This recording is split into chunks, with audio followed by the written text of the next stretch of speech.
Saludos y bienvenidos al curso de hormigón no lineal, o análisis no lineal, perdón. Eh, Estamos en lo que sería la unidad 6. En realidad, viendo el programa, estamos terminando la unidad 5 y vamos a ver un ejemplo de un análisis de pushover de un pórtico usando el modelo con resortes rotacionales concentrados. Así que básicamente estamos entre estas dos unidades. Lo primero que vamos a ver es un repaso. Obviamente ya nosotros calculamos la relación momento-rotación de una sección, pero vamos a ver cómo lo podemos hacer de una manera simplificada usando ya sea la TC40 o FEMA 356. Y en realidad podemos extenderlo a la C4113. Esas notas que ya yo se las había puesto, pues nada, explican, ¿verdad?, cómo calcular la capacidad de una sección. Eso fue el ejemplo que hicimos en la clase pasada, pero podemos usar el bloque rectangular de Whitney, ¿verdad? Si queremos hacerlo de una manera simplificada. Lo único importante es usar los valores, y aquí es que viene la diferencia quizás entre ATC40 y AC4113. ATC40 nos dice que podemos estimar los valores esperados de capacidad usando 1.4 FY. Déjenme hablar un poquito de eso. Si vamos al AC4113, voy a ir a la sección, creo que es la 10.3, debe ser como la página 225. Él me va a hablar de acciones que están controladas por deformación. Para efectos de los ejemplos de esta clase, por lo menos de los elementos que vamos a estar hablando, vamos a asumir que siempre son deform control actions o elementos donde lo que controla la falla es deformación, vamos a decirlo de esa manera. Eso se refiere a que son elementos dúctiles. Claro, no podría tener elementos estructurales, por ejemplo, vigas que no están bien confinadas, etcétera, y que uno determine que no van a ser, que no contribuyen tanto a la capacidad de disipar energía en un terremoto, y uno lo puede tratar a esos como elementos controlados por fuerza y van a tender a ser más quebradizos. Y entonces uno le pone propiedades quebradizas a esos elementos. ¿Por qué es importante distinguirlo? La razón es que, y eso es básicamente lo que hacen los tres códigos, es que cuando es un elemento que es dúctil, él nos dice que la capacidad que vamos a usar nominal tiene que ser el valor esperado o expected value. Mientras que cuando es un elemento que esperamos que no sea dúctil, por decirlo así, un elemento controlado por fuerza, pues nos dice que usemos el límite mínimo o lower bound de la capacidad. En general, lower bound o la capacidad mínima, si lo queremos poner así, sería la capacidad que dice un plano, ¿verdad? Si un dibujo, una especificación dice el hormigón tiene que ser 3000 psi o 4000 psi, pues podemos usar ese como el lower bound. Y si el acero es grado 60, que lo que implica es que el esfuerzo de excedencia es 60 psi, pues podemos usar eso como lower bound. Los expected value, y ahí es que hace 41.13 un poquito diferente a TC40, pues básicamente nos dice, vamos a la sección 2.2, que ahí es donde está eso, página 217. Aquí y no hace falta verlo, ¿verdad? Pero, verlo en detalle, pero la sección 2.2 básicamente nos dice que las propiedades nominales son las que podemos considerar como lower bound, o sea, para los elementos controlados por fuerza. Los elementos que necesitamos calcular y los que vamos a asumir en este curso, ¿verdad? Para todos los efectos vamos a asumir siempre que la viga está bien confinada y que es un elemento dúctil, o la columna. Nos dice que tenemos que usar el expected value, el valor esperado máximo. Y ahí ella nos da unos factores para multiplicar nuestras capacidades por esos factores. Y eso haría un poquito diferente los cálculos, ¿verdad? Porque tenemos que calcular si tenemos hormigón de 4000, lo tenemos que multiplicar por este factor. Si tenemos acero de 60, lo tenemos que multiplicar por este factor que es 1.25. Y tanto en la capacidad última como la capacidad de excedencia. Y ahí es que difiere, ¿verdad? Que si yo voy a calcular mi capacidad última, entendiendo, ¿verdad? No me está funcionando. Ok. Para yo calcular, dame un segundo, no sé qué. Ah, que estoy usando el lápiz que no es.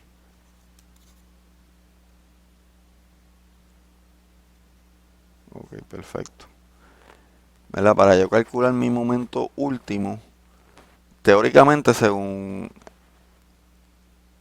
el AC4113, según lo que dice ahí, lo que me está diciendo es que tengo que usar val- valores esperados. Vamos a llamarle valores esperados a los expected values.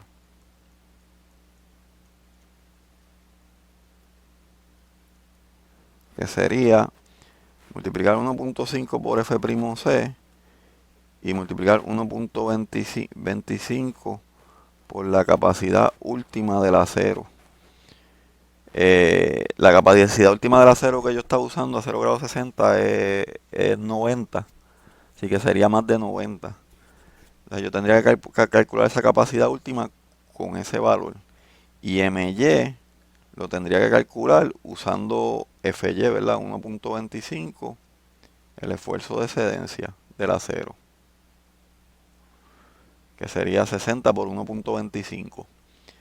Y eso es un poco diferente, ¿verdad? Como lo dice la TC40. La TC40 no dice nada de usar excedencia, estimar excedencia con 1.25. Y claro, hace sentido, ¿verdad? Cuando uno especifica un FY en un plano, el material lo que supone es que hay unos rangos y en general da un poquito mayor el FY. Y lo mismo con el esfuerzo último. En el esfuerzo del hormigón yo lo veo alto, ¿verdad? Pero eso es lo que dice la tabla. Así que en eso sería diferente. Pero como quiera, cuando calculamos la capacidad de una manera sencilla, pues déjenme,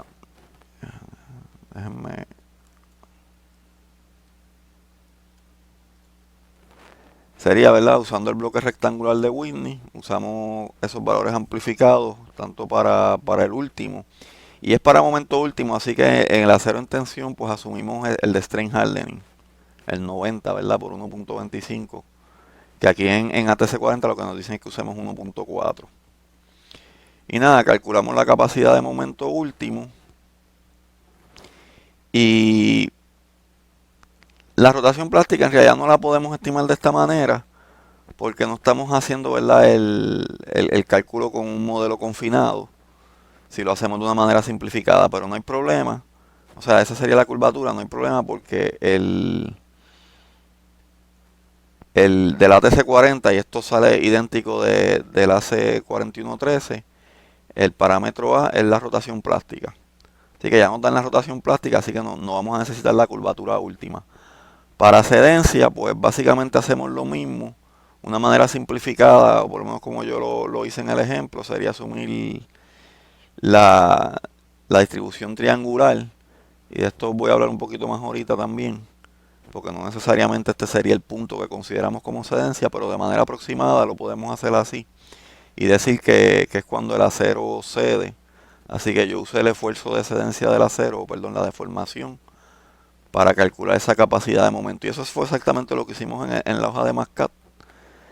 Y calculamos la capacidad de momento y la curvatura si la podemos estimar como la rotación del hormigón entre la distancia al eje neutro, desde la fibra máxima del hormigón hasta el eje neutro, ¿verdad? Esta deformación dividido entre esta distancia, que eso sería la curvatura última, que sería lo equivalente a este ángulo. Eh, para entonces ya establecer la curva de momento rotación, Recuérdense que habíamos derivado unas fórmulas para calcular rotación haciendo ciertas asunciones, ¿verdad? Haciendo asunciones de que los momentos son iguales en los extremos, ¿verdad? Asumiendo que si tengo una viga, el momento en este extremo es igual a este y el punto de inflexión está en el medio, que es exactamente lo que estamos diciendo. Y habíamos calculado la expresión para rotación de excedencia como el momento. Chequeamos la L, no me acuerdo si la L va arriba por 6. EI, donde EI usamos el efectivo.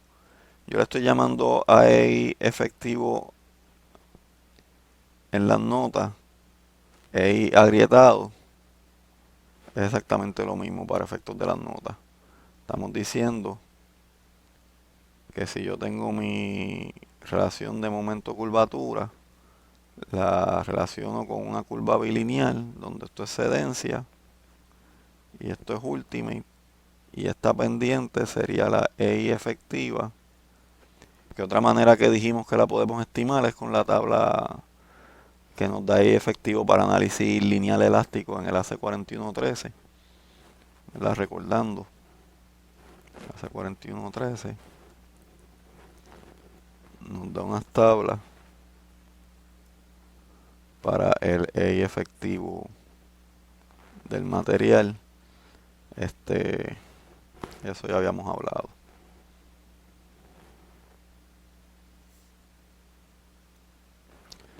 Así que volviendo a las notas, pues podemos estimar esa rotación de esa manera, la de excedencia, y podemos estimar la rotación última como la de excedencia más ZP, y ZP otra vez sale del código. Si vamos a la C4113, buscamos la tabla de viga, como por la página 225.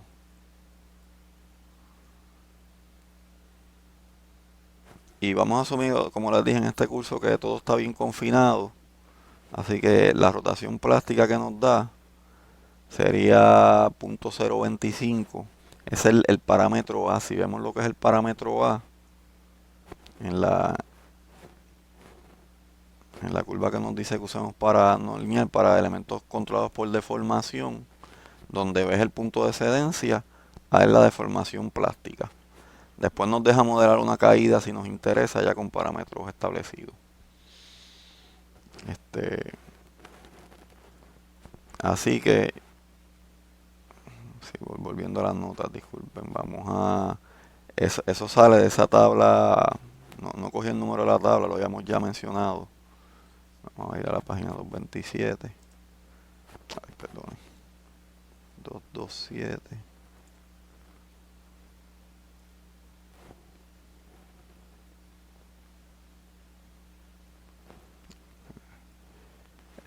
La tabla 17 en el caso de AC4113 para vigas de hormigón reforzado. Así que ya sabemos que ese parámetro lo sacamos de esa tabla y tenemos nuestra rotación última. Así que la única curvatura que tenemos que calcular, y al hacer el cálculo de Meyela calculamos, es el efectivo de excedencia, o la realidad es que lo podemos estimar, ¿verdad? Yo lo hice en la hoja de Mascat. Eh, Este no es exactamente el ejemplo que yo hice lo hice con una PD50. Este es con P igual a 0. Ajusté la P igual a 0 y cuando calculé la curvatura de excedencia,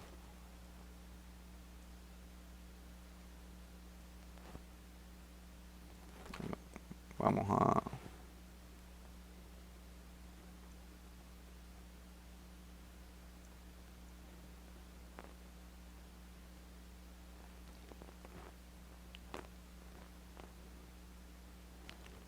el cálculo de... Aquí yo puse construir curva de momento de rotación y lo primero que estoy calculando es el momento de excedencia, así que la curva de momento de rotación la calculamos más abajo. Cuando calculo la curvatura de excedencia, pues podemos estimar EI efectivo y yo lo estimé y me dio 1 por 10 1.1 por 10 a la 7. Este,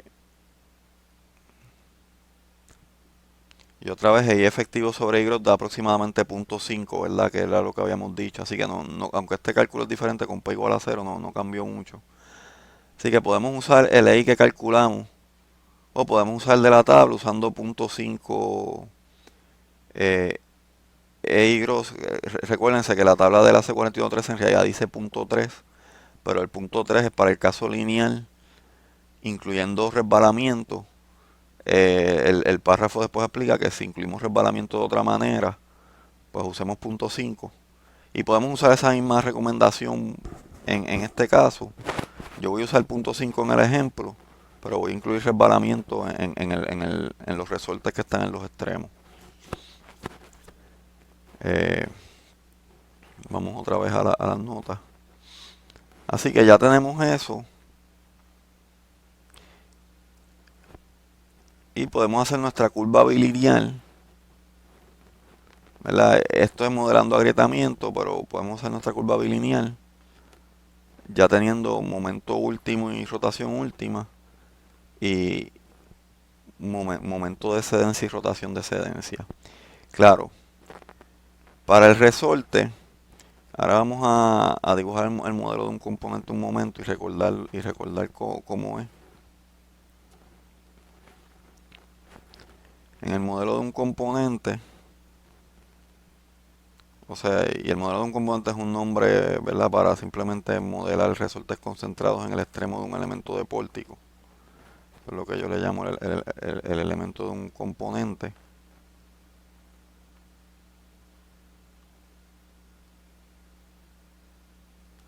Vamos a llamarle el punto A y el punto B.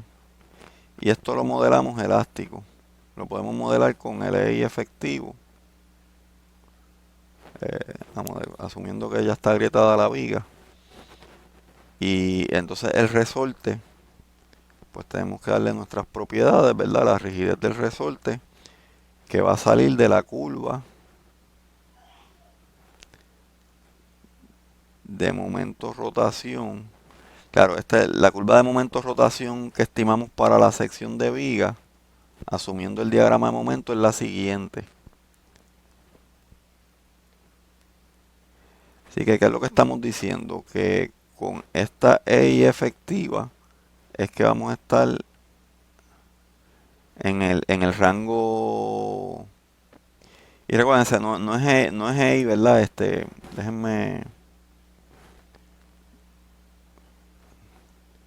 Porque si usamos que rotación en el rango elástico es M por L sobre 6EI. Déjenme revisar la fórmula otra vez que se me olvida. M por L sobre 6EI en el rango elástico. Esa es con la asunción, ¿verdad? Que habíamos hecho. Eh, pues esta pendiente es básicamente, ¿verdad? M sobre Z, que es igual a 6EI sobre L. Vamos a ver si lo despejé bien. Paso el 6EI para acá, paso la L y paso la Z para acá. Así que esa es la pendiente que tenemos. Y esto es con el efectivo. Y pues esta sería la K efectiva. Así que esta sería la K efectiva en la zona elástica. Y vamos a llamarle esta la K tangencial. Claro, esta es la de la viga. Así que en esta zona elástica sabemos que la viga se está deformando elásticamente, ¿verdad? Tenemos la viga aquí. El elemento de frame se deforma elásticamente. Y el elemento de frame siempre va a estar ahí, así que esa deformación elástica que nos da esta línea siempre va a estar, ¿está el resorte o no está el resorte? Así que al resorte, ¿verdad? Si estamos en sedencia, tenemos esta rotación elástica. Rotación elástica que se la tenemos que restar a la rotación del resorte. Así que cuando vayamos a hacer la curva M versus phi del resorte, tenemos que restarle a la del resorte la rotación elástica. Así que si eliminamos resbalamiento, si despreciamos resbalamiento para efectos de este ejemplo, vamos a despreciarlo. Esa rotación elástica es igual a la rotación de sedencia. Así que lo que va a pasar es que, ¿verdad?, la rotación de sedencia del resorte tiene que ser la rotación de sedencia menos la rotación elástica. Y si no hay resbalamiento, nos va a quedar exactamente igual. Así que va a dar 0 hasta sedencia. Y ahí tenemos el punto de sedencia justo en el eje vertical. Y entonces la rotación última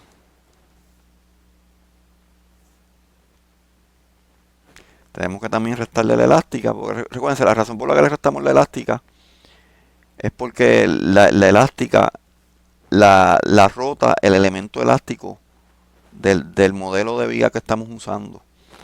Así que la rotación última del resorte va a ser la rotación última que calculamos menos la rotación elástica cuando estamos en el resorte, ¿verdad? Así que cuando estamos aquí en M último, esa gráfica, déjenme borrar el elástico aquí, pero cuando estamos en M último, ¿qué tenemos?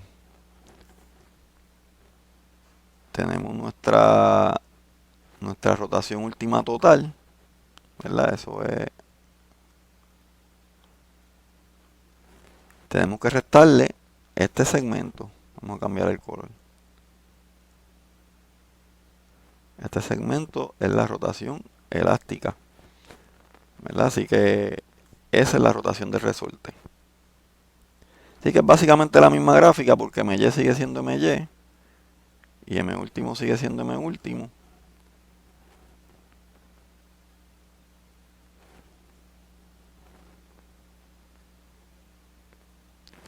Lo único que ahora la rotación última del resorte y la rotación última de sedencia, si no hay resbalamiento, la rotación última de sedencia va a ser 0, porque esa la coge el elemento elástico. Si modelamos resbalamiento en el resorte, como yo lo hice en el ejemplo, con la aproximación que explicamos, pues entonces sí va a haber una pequeña rotación de sedencia. Sí va a haber una pequeña rotación de sedencia. Así que eso yo lo explico.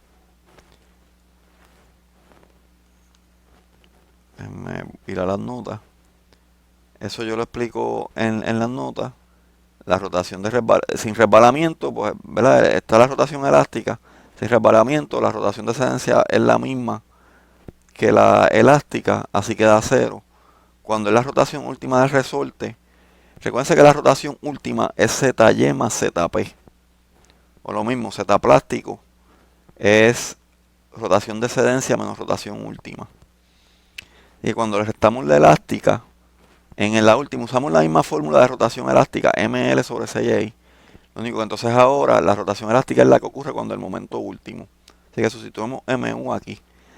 Si sustituimos MY aquí, podemos llamar entonces a esa diferencia entre MU y MY delta M. Y la rotación plástica, la rotación última sería la plástica menos delta M L sobre 6EI efectivo.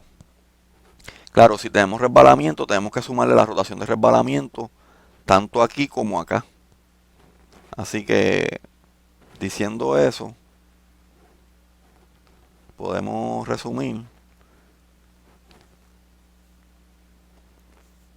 que la rotación de sedencia del resorte, ¿verdad?, que va a ser igual a rotación de sedencia más rotación slip de sedencia, vamos a llamarle slippy, ¿verdad?, a la slip de resbalamiento, sedencia, menos MY L sobre 6EI, que es la elástica. Y es EI efectivo, ¿verdad? Pues nada, como esta y esta son iguales, básicamente nos quedaría, si hay resbalamiento, que ZY sería la rotación slip de resbalamiento. Eso sí modelamos resbalamiento. Si no, podemos usar lo que dice AC4113 y poner esto como 3.3 EI efectivo. Sí, y daría 0 esta. Z último, pues ya tenemos que sería del resorte, pues sería ZP menos, ZP más Z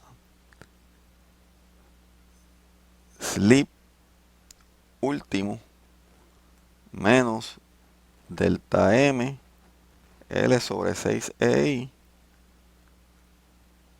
donde delta M es simplemente MU sobre menos MY.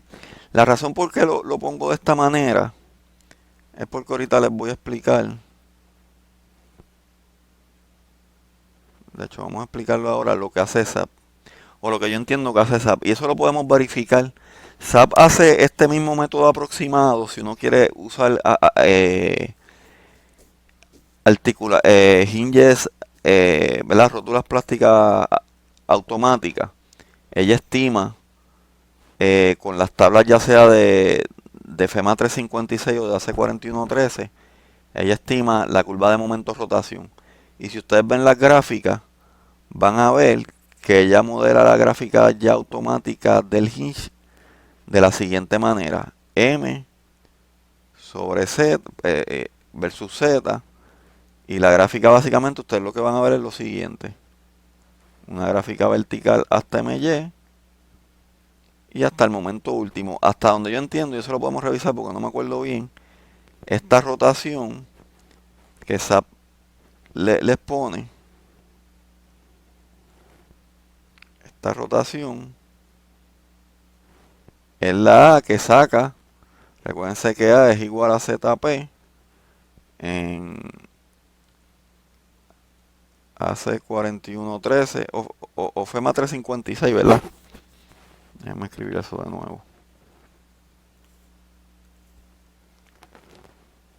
Que sale de AC4113, la tabla 17 que habíamos enseñado ahorita, ¿verdad?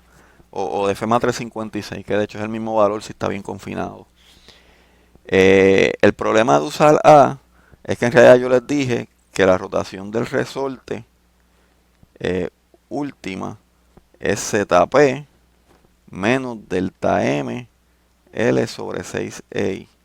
Claro, este delta M L sobre 6EI sale de la asunción de que el hinche está en el extremo y de que los momentos son iguales en ambos extremos, por lo tanto el punto de inflexión está en el medio.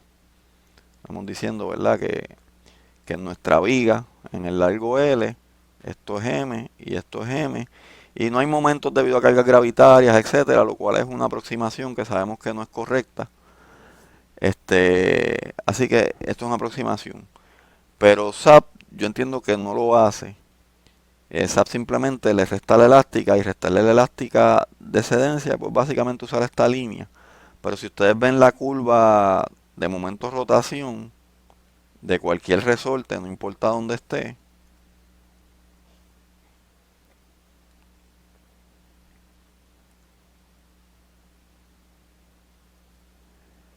esta es la elástica.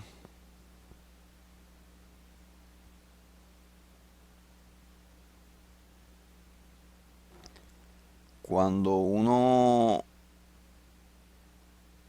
usa esta distancia como A, uno básicamente lo que está diciendo es que cuando yo calcule este punto, en vez de restarle la curva elástica, le estoy restando solamente la rotación elástica hasta excedencia. Y estoy dejando este cantito. Déjame ver si dibujo eso un poquito mejor.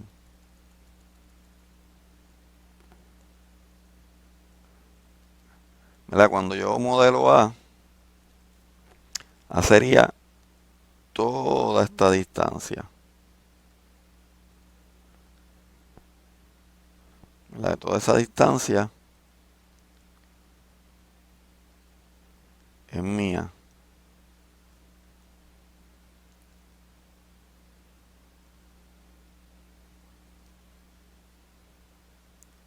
que es ZP, ¿verdad?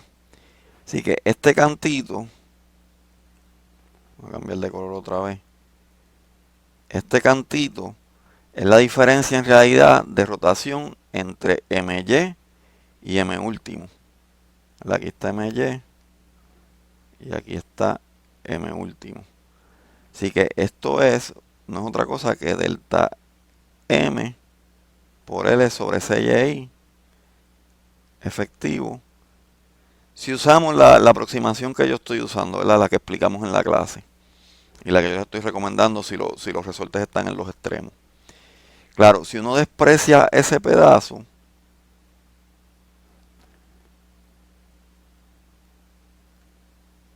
lo que yo voy a argumentar que hace SAP es que ella desprecia ese cantito, no lo resta y simplemente lo modela todo como A. Yo lo que entiendo es que esto en general se puede despreciar.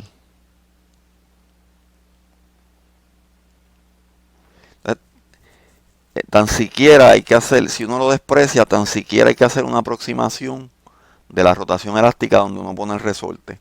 Y eso es una conveniencia. Lo único que tenemos que asumir para hacer una curva de momento de rotación es la rotación plástica o el largo plástico. Porque si uno tiene el largo plástico, ya uno sabe que la rotación plástica es igual a LP, la curvatura última menos la curvatura de excedencia, que eso ya lo habíamos dado en la clase pasada. Claro, en el caso de los códigos, ellos ya nos dan ZP, así que no hay que asumir LP. Y de hecho nos da valores conservadores.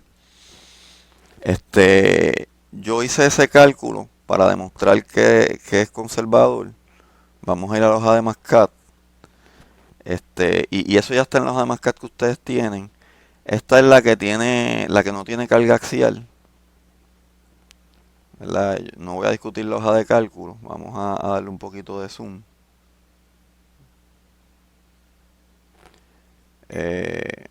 Hicimos nuestro cálculo de momento último y de rotación última. Hicimos nuestro cálculo aproximado de momento de excedencia y rotación de excedencia. Aquí le añadimos también después resbalamiento. Sí, ¿verdad? Hicimos nuestros cálculos de rotación, lo hicimos de varias maneras. Yo calculo el resbalamiento. La manera que estoy usando para calcular rotación en el ejemplo son las fórmulas de la tesis del doctor López, las que habíamos derivado con mecánica de materiales. Podríamos usar las, ¿verdad? Las que nos da FEMA o AC4113, que yo también lo hice en el ejemplo, o con la fórmula de Sawyer, que también lo hicimos en el ejemplo, y eso ya lo habíamos discutido. Así que teníamos varias curvas y era por eso, ¿verdad? De hecho, yo al final le exploté las tres. Esta es la de FEMA. Entonces tenemos la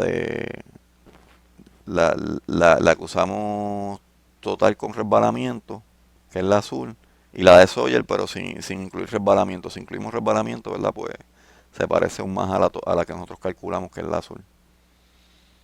Y también podríamos haber añadido resbalamiento en esta curva, que no lo hice en este caso.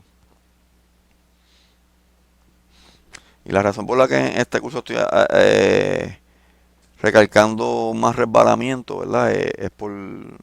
Porque ya vimos que en AC4113, basado en unos estudios del 2009, pues le dan más énfasis a considerar resbalamiento. De hecho, lo mencionan. No recuerdo que FEMA lo mencione con mucha intensidad, FEMA 356, la parte de resbalamiento.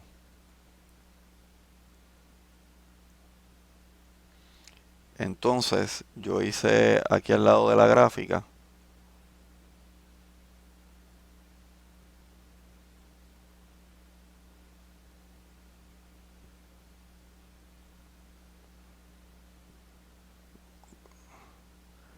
un cálculo de esa cantidad eh, que había que restarle. Yo lo puse ya en negativo porque esa cantidad se resta a la rotación plástica. Así que por eso es que ustedes ven que yo pongo MY menos MU para que ya da en negativo. Y da negativo, no importa, podemos poner MU menos MY, da positivo y sabemos que esa es la cantidad que se le resta a ZP. Esa cantidad en este ejemplo me dio 9 por 10 a la menos 4. Si ustedes ven ZP, lo equivalente con mis valores, y estos son mis valores sin resbalamiento, da punto 18, punto 19. O sea, le estamos diciendo que este número es bien, bien pequeño. Y aún usando el ZP de, de FEMA, que es un poquito más conservador, el ZP de FEMA sería A, que es 0.025 menos esta cantidad. Voy a poner más porque ya está negativo. Fíjense que el cambio del número es bien pequeño, porque esto está bien por debajo, esto está en un orden menor que las rotaciones plásticas. Claro, las de AC4113 son conservadoras, a .025 para una viga bien confinada. Y ustedes saben que el orden de rotaciones que estamos calculando está en el orden de .1, .2. O sea que es unas rotaciones bien grandes. Ya cuando usamos estos valores, considerando el confinamiento, esa diferencia ni se nota. Claro, ese cálculo yo lo hice aquí, o creía que lo había hecho aquí. Sí, aquí no puse el cálculo total, perdón, está hecho acá. Y de punto 18.6 tengo punto 18.5, como les dije, el valor se queda casi igual. Y a eso es que yo le atribuyo que SAP simplemente lo desprecia. Debido a que ese valor es bien pequeño. La ventaja de ver que ese pequeño valor se puede despreciar es que tan siquiera, si queremos hacer un análisis plástico con resortes concentrados, la realidad es que tan siquiera tenemos que asumir el diagrama de momento, como lo habíamos asumido para buscar las fórmulas de momento-rotación, que sí es una alternativa, pero podemos, como ya FEMA y AC4113 nos dan la rotación plástica, lo único que tenemos que hacer es calcular el diagrama del resorte, ¿verdad? Usando los valores de resbalamiento que hayamos calculado para cedencia y con los valores de resbalamiento que hayamos calculado Ultimate y ZP, podemos construir esa gráfica. Si ignoramos resbalamiento, simplemente la rotación del resorte es 0 hasta cedencia y la rotación plástica hasta MU. Y eso sería todo. Y claro, el resbalamiento lo podemos añadir con las recomendaciones que dio hace 41.13 para el caso lineal, que sería usar el punto 3 de la inercia Groff como la efectiva. Eh, Voy a hacer una pausita para entonces hablar de los valores que nos dio el ejemplo. De otra manera, ¿verdad? No simplificada, que en realidad ya la hicimos para calcular esas relaciones. Bueno, y tenemos que hablar de calcular las rigideces del resorte, etcétera, para el ejemplo.